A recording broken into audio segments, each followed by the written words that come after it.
Excuse me, I have a 10 o'clock appointment upstairs. One sentence. Polite. Quiet. A black man in a navy overcoat, worn leather portfolio pressed to his side. The security chief's lip curled. An appointment? Sure you do, pal. And I'm the Pope. The exit is that way. Nobody upstairs is meeting you. We don't let your kind wander off the street. Drag that dirty coat out before you stink up the marble, boy. Phones came up. A woman by the elevators started live streaming. Someone laughed out loud. A dozen employees in tailored suits pretended not to see. The guard's hand closed around his elbow, started pulling.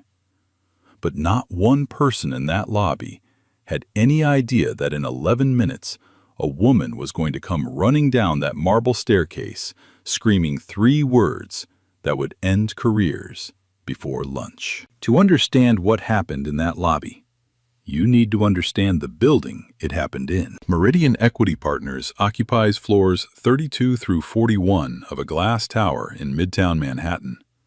Old money clientele, pension funds, family offices. The kind of firm that doesn't advertise and doesn't need to. Their reception area is the size of a small chapel. Veined white marble. A leather sofa nobody sits on. A potted olive tree that costs more than most people's cars. Meridian is a subsidiary.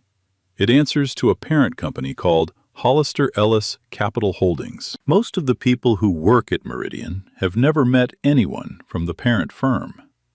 They've seen the name on paperwork, that's all. Remember that.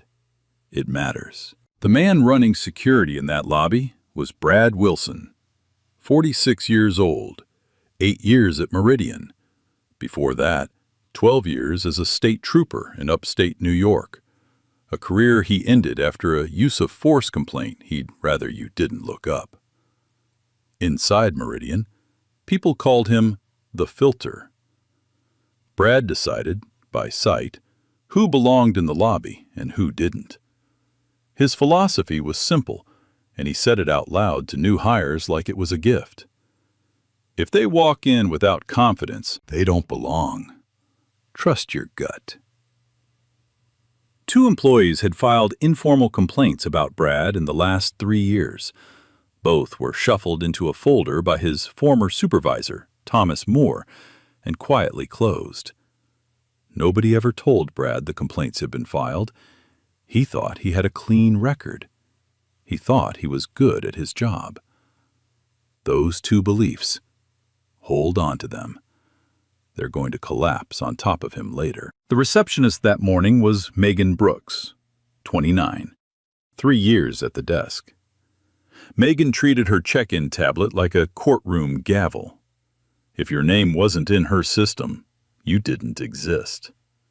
If Brad walked over and raised an eyebrow at someone, Megan's finger was already halfway to the security call button. On her schedule that morning, one appointment was flagged in red italics. 10 a.m. T.E. Private. C. Hollister's office only. Megan had asked her manager what the initials meant. Her manager didn't know. Megan shrugged and moved on. She didn't think much of it. She would, in about 20 minutes, think about those initials for the rest of her career. Now let's cut across the city to a quiet brownstone in Harlem that same morning, 6:45 a.m. A man sits at a kitchen table, coffee in a plain white mug. A framed letter on the wall behind him, the Morehouse College acceptance letter from 1989. Next to it, a photograph of a woman holding a young boy's hand outside a middle school library. His mother. She passed away 4 years ago. He still talks to the photograph sometimes, quietly, when the house is empty. On his right hand, he slides on a gold signet ring, worn smooth from decades of wear. Inside the ring, Engraved in a small, stylized shield is a single letter. We don't see which letter yet. The camera in your mind's eye lingers there, on that small gold mark, because you're going to remember it in about 40 minutes, when it catches the light on the 41st floor. He picks up a leather portfolio. It's old, scuffed at the corners, a little water-stained, monogrammed in gold, faded now, but still legible.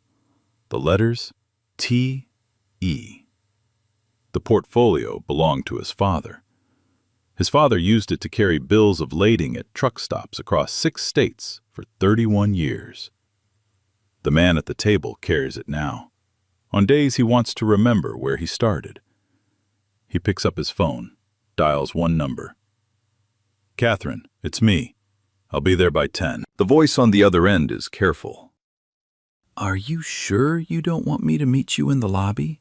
I can—" "No, I want to see it the way a stranger sees it. Don't tell anyone I'm coming. I mean it, Catherine. Nobody." A pause. "Okay, I trust you." He hangs up, finishes his coffee, adjusts his overcoat, and steps out into the cold. The revolving doors at Meridian Equity Partners turn at 9:58 a.m. He pushes through them. Understated coat, quiet shoes, no entourage, no name on his lips. Brad Wilson's head lifts. Megan Brooks's eyes narrow at her screen. The temperature in the lobby drops 2 degrees, and not one person standing in that marble room understood, yet, that the man walking toward the reception desk wasn't asking for permission to be there. He was running a test. And every single person who failed it was already being watched. He walked across the marble floor with the unhurried pace of a man who has been in rooms more important than this one. Nobody in the lobby read the signal. Nobody was trained to. He stopped at Megan's desk, set the leather portfolio down gently on the counter, cleared his throat just once so she'd look up. She didn't. "Good morning," he said, soft voice, warm even. "I'm here for a 10 o'clock appointment." Megan's eyes flicked up, then back to her screen, then up again, slower. She took him in, the coat, the worn leather case, the calm. Her mouth tightened at the corners. "Name?" "T. Ellis. It may be listed as private." She typed 3 letters, squinted, typed again. "I don't see you." "Try Catherine Hollister's office. She's expecting me." Megan's fingers stopped moving. She let out a short, dry laugh, the kind of laugh that isn't a laugh, the kind that's a weapon dressed as a sound. "Sir, we don't do private bookings for walk-ins.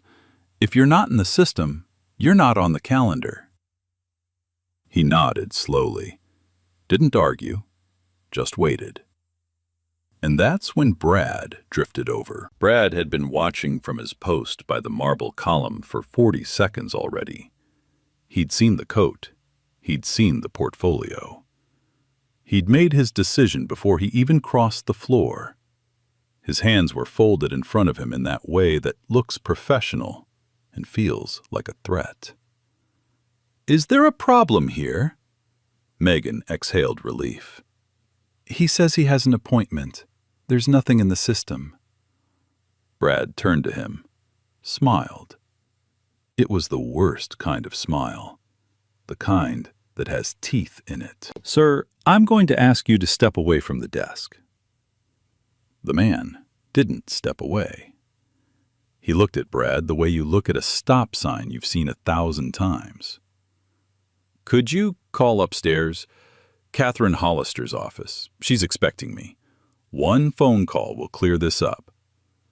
"We don't make those calls based on requests from the lobby, sir." "It's one phone call."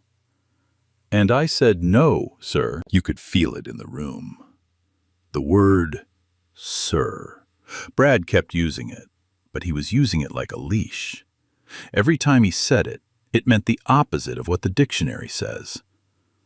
The man nodded once, filed it away, said nothing. And that quiet, that refusal to perform his own innocence was what made Brad decide this was going to end badly. Because in Brad's worldview, an innocent man defends himself. An innocent man pulls out ID. An innocent man begs. This man wasn't begging. So in Brad's head, he must not be innocent. Across the lobby, by the elevator bank, a young man in an ill-fitting blue suit had frozen with a coffee cup halfway to his mouth. Daniel Morgan, 25 years old, 3 weeks into a junior accounting job, his first real position out of grad school. His mother was a public defender in Queens.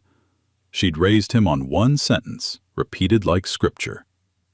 If something feels like it shouldn't be normal, don't let it become normal. Daniel could feel something becoming normal right in front of him.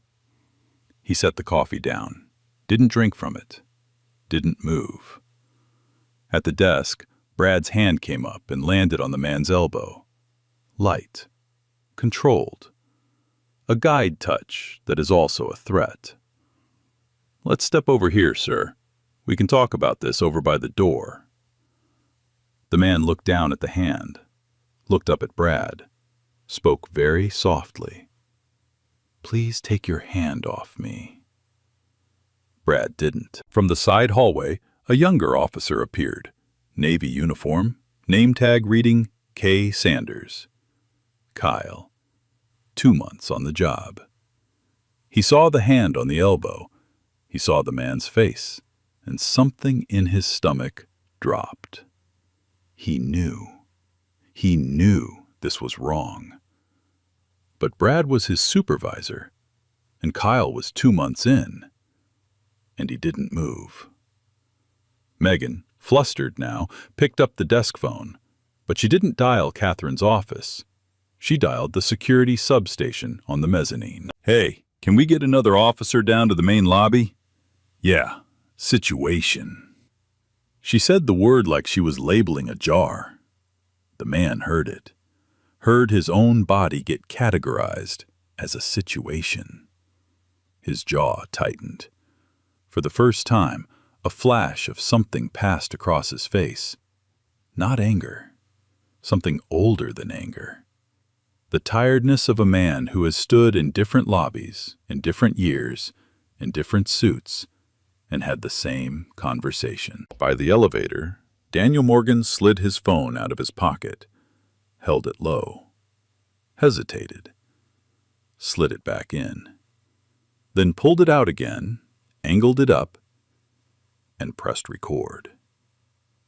Brad was done with patience. He stepped closer, voice low, the kind of low men use when they want to make sure you know you can't win. Sir, I'm not going to ask you again. We've had issues with people coming in off the street trying to make trouble.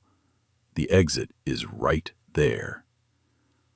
I am not off the street. You will be, in about 10 seconds. A woman near the olive tree gasped. Another employee lifted her phone, thumb hovering over the live stream button on an app that was going to matter by tonight. Brad's grip closed fully around the man's arm. Kyle, on pure instinct, stepped forward and took the other side. Neither of them was pulling hard. Not yet. They were bracketing him, walking him, like hospital orderlies escorting someone out of a waiting room. The man did not resist. That's the part that will haunt you in Section 6 when Catherine watches the footage. He did not resist. He let himself be moved, one slow, humiliating step at a time, across the marble floor of a building owned, in all the ways that matter on paper, by him. His leather portfolio dragged against his leg. The monogram, T.E., caught the light for a single frame of Daniel Morgan's shaky vertical video. Remember that frame. It's going to be paused and zoomed and stared at in a 41st floor conference room tomorrow. All right, at this point, I'm already choked up, you guys. Because watch his face. He's not surprised. He's not even mad. He's just tired. And that hits different. That's the face of somebody who's done this dance before, in other lobbies, in other cities, for other reasons, his whole life. And honestly, I don't know if I could stay that calm. I don't know if you could. But he did. And that quiet is about to cost a lot of people their jobs. They reached the revolving door. Brad leaned in close, low enough that only the man could hear. "Don't come back." The man turned his head, just slightly, and for the first time, his eyes went hard. Not loud, not raised. Hard. The way steel is hard. "I won't need to." The door spun. He stepped through. And he was gone. Out on the sidewalk. Alone. The lobby exhaled, all at once, the way a crowd exhales when a body hits the ground in a boxing ring. Megan laughed, nervous, high, embarrassed. "Well," Brad adjusted his cuffs. A few employees glanced around, checking each other's faces for permission to pretend nothing had happened. Most of them took that permission. Daniel Morgan did not. He was still standing by the elevator. His phone was still recording. His thumb was shaking. Kyle Sanders walked back to his post slowly. He didn't look at Brad. He didn't look at anyone. He sat down at the security desk and he put both hands flat on the surface, palms down, like he was trying to hold the floor still. The clock on the wall above reception read 10:02 a.m. For 42 seconds, nothing happened. Elevator doors opened, closed. A printer clicked somewhere behind the desk.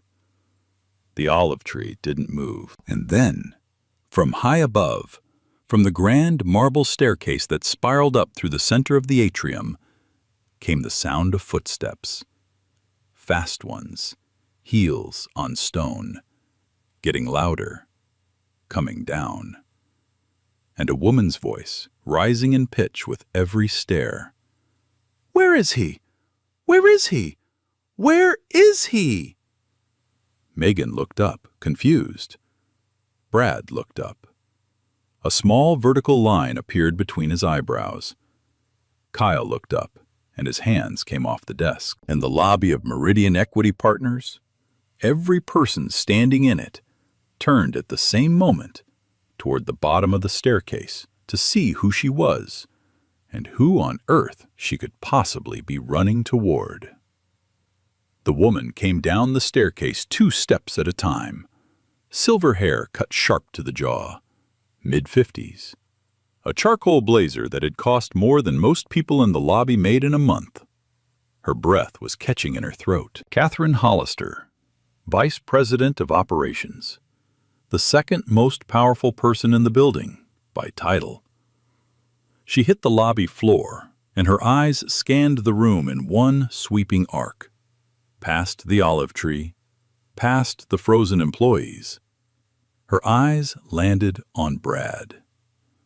Where is he? Brad straightened his shoulders, tried to summon the authority he'd been using 2 minutes ago. "Ma'am, we just handled a—" "Handled?" Her voice cracked across the marble like a whip. "Handled what, Brad?" Megan jumped in, trying to land on the right side of whatever this was. "Some man. No appointment. He was asking for you, but there was nothing in the system." Catherine's head snapped toward her. "He had an appointment. With me." Megan's mouth opened, closed. Catherine was already moving toward the revolving door, muttering under her breath like she was praying. Please tell me he's still on the sidewalk. Please tell me. She pushed through the door. The entire lobby watched through the glass as she caught up to him half a block down. They saw her reach for his shoulder. They saw him turn. They saw her speak, hand over her mouth, shaking her head. They saw him nod once. And then they saw the two of them walking back together. Her hand didn't leave his arm, not in the way Brad's hand had gripped him. A different hand, a familiar one. Brad's face went gray. The revolving door turned. They came through it together. Daniel Morgan, still recording, whispered, "Oh my God," under his breath. Kyle Sanders took a half step back from Brad. Megan had gone so still it looked like she'd forgotten how to breathe. Catherine stopped in the center of the marble floor. She turned. She pointed at the black man beside her, the man who had been dragged out of this building 90 seconds ago like garbage. And she said the three words. She did not shout them. She delivered them, one word at a time, like a judge reading a sentence. "That's the owner." The lobby went silent. Not metaphor silent. Silent. A phone rang behind the reception desk. Nobody picked it up. An elevator dinged, opened, closed again, with no one on it. Megan's mouth opened, and no sound came out. Brad's hand drifted unconsciously to his own chest, the way a man checks for his heartbeat when he's not sure it's still going. Hollister Ellis Capital Holdings.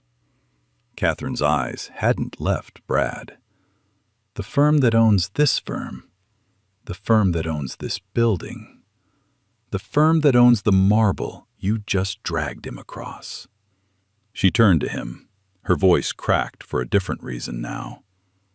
"Mr. Ellis, I am so sorry." "Catherine, it's okay." "No, it is not." Brad tried. God help him, he tried. Mr. Ellis, sir, I didn't. There was no way." Mr. Ellis raised one hand. Just one. "Mr. Wilson, you've already told me everything I needed to know. You did it in the first 10 seconds. Brad's mouth closed. Catherine turned to Megan, voice steel now. "Call HR right now. Linda Carver. Tell her we have a level 1 incident in the main lobby involving the majority owner of the parent company.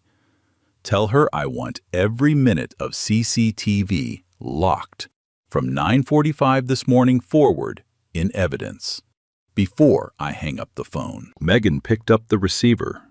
Her hands did not work right. She dropped it, picked it up again. Catherine turned to Kyle. "You, stand down.